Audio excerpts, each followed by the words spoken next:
mantan kepala klub Everton, Keith Wines, mengklaim pembatalan tur pramusim membenarkan tunjangan Covid sebesar 40 juta pound yang kontroversial di Manchester United. Berbicara pada edisi baru podcast Inside Track Football Insider, pria berusia 66 tahun itu, yang menjabat sebagai CEO di Goodison Park antara tahun 2004 dan 2009, dan sekarang menjalankan konsultan sepak bola yang memberi nasihat kepada klub-klub elit, menegaskan bahwa angka itu tidak ekstrim, dan menyarankan klub-klub lain memiliki kesempatan untuk mengajukan kasus serupa ke Liga Premier. Pakar keuangan Football Insider, Stefan Borsan, telah mengungkapkan bahwa United diberi tunjangan Covid sebesar 40 juta pound yang luar biasa untuk musim 2021-2022.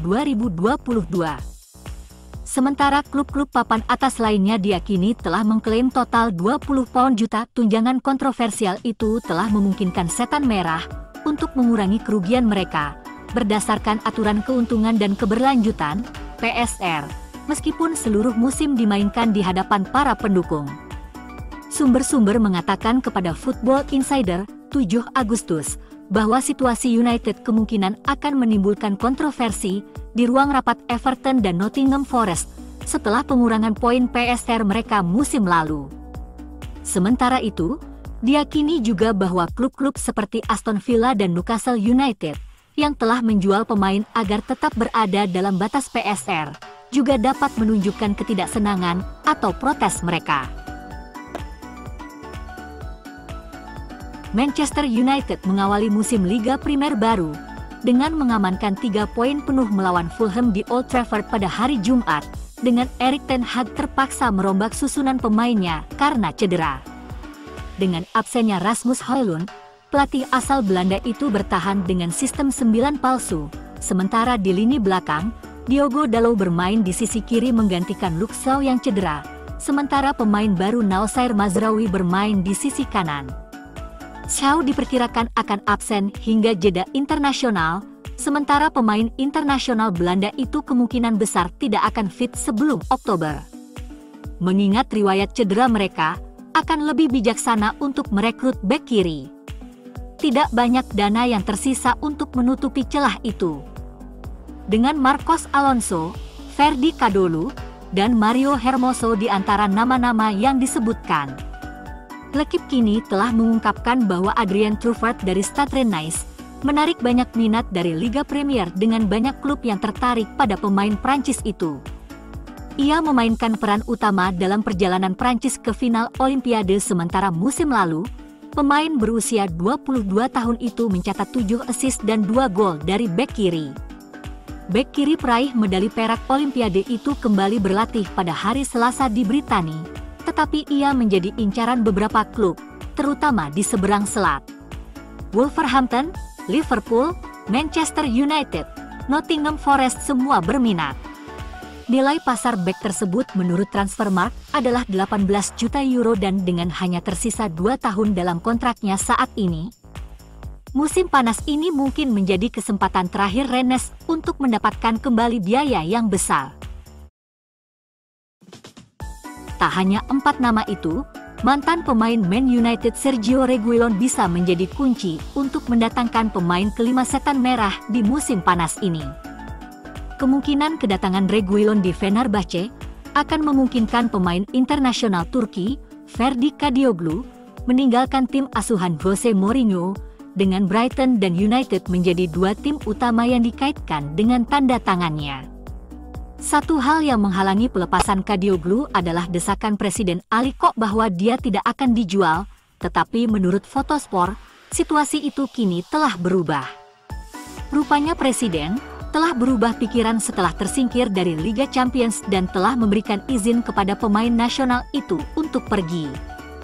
Sementara negosiasi terus berlanjut dengan Brighton mengenai tawaran 35 juta euro untuk bek kiri nasional yang ingin pergi ke Liga Premier, kejutan Manchester United juga telah muncul. Setan Merah juga mengetuk pintu klub biru kuning itu untuk Ferdi. Hampir dapat dipastikan bahwa Manchester United yang akan menghadapi Brighton akan menaikkan harga. Fotosport melanjutkan dengan mengatakan bahwa bek kiri tersebut tertarik pada kedua klub, dan akan bergabung dengan klub manapun yang disetujui Fenerbahce. Fabrizio Romano membantah kabar ketertarikan MU.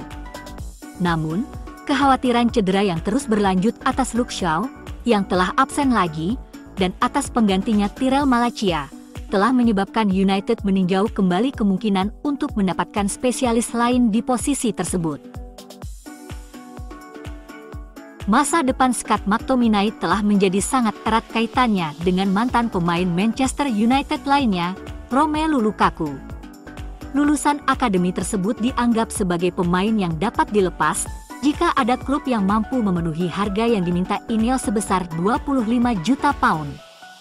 Sejauh ini, Fulham telah mendekati tawaran tersebut dengan mengajukan tawaran sebesar 20 juta pound di awal musim panas. Namun, meskipun ada banyak aktivitas dari berbagai klub, termasuk Fenerbahce milik Jose Mourinho, tidak ada yang mencapai angka tersebut. Laporan minggu lalu mengklaim bahwa Napoli kini memimpin pengejaran dan menjadikan McTominay sebagai prioritas mereka. Lebih jauh, pemain Skotlandia tersebut diklaim menginginkan kepindahan tersebut, dan agennya telah menunda diskusi dengan semua klub lainnya. Masalahnya adalah Napoli perlu menjual sebelum mereka dapat membeli. Aset terbesar mereka yang dapat dijual Victor Osimhen. Ia diincar oleh Paris Saint-Germain dan Chelsea. Untuk memperumit masalah lebih jauh, Napoli menginginkan pemain Chelsea, Lukaku, untuk menggantikan Osimhen jika ia hengkang. Chelsea menolak tawaran 30 juta untuk kontrak Lukaku, yang masih dianggap terlalu jauh dari 43 juta, yang merupakan angka yang ditetapkan untuk klausul Big Rom. PSG menjadi semacam hambatan di bursa transfer musim panas ini, terutama yang menyangkut United. Mereka sejauh ini gagal menegosiasikan kesepakatan atas target United Manuel Ugarte. Dan sekarang keraguan mereka dalam mengajukan tawaran untuk Osimhen telah menyebabkan Napoli tidak mampu mendatangkan McTominay, terutama sementara biaya akhir untuk Osimhen dan Lukaku masih belum terselesaikan. Ini adalah situasi rumit yang dapat berlangsung hingga akhir karena jendela transfer musim panas ini hanya menyisakan 12 hari. Itu tidak akan membantu United jika tidak memberi mereka cukup waktu untuk menggantikan lulusan akademi tersebut. Pakar sepak bola Prancis, Julien Laurens, telah memberikan informasi terkini tentang situasi Manuel Ugarte saat ini, di tengah hubungan dengan Manchester United dengan hanya tersisa 2 minggu hingga hari batas akhir transfer. Reporter ESPN mengklaim bahwa The Reds sedang mempertimbangkan kembali apakah mereka ingin membayar sejumlah uang yang tinggi untuk pemain yang mungkin tidak dianggap sebagai pemain inti. Namun, hal itu berdasarkan penampilan Casemiro melawan Fulham. Gelandang veteran itu tidak seperti dirinya yang dulu musim lalu dan menjadi beban di lini tengah United.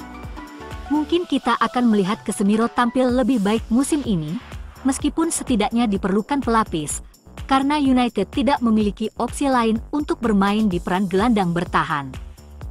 Kecuali Kobbie Mainoo dikorbankan untuk peran yang lebih dalam. United telah melacak Ugarte sepanjang musim panas, dan ia telah muak kepada PSG. Lebih jauh, dipahami bahwa pemain itu ingin bergabung dengan United. Persoalannya, apakah MU akan menghabiskan 65 juta atau 60 juta untuk Ugarte saat Casemiro dalam performa seperti saat ini? Penampilan cukup baik Casemiro, berarti United mungkin mempertimbangkan opsi lini tengah lainnya seperti Sander Berge dari Burnley.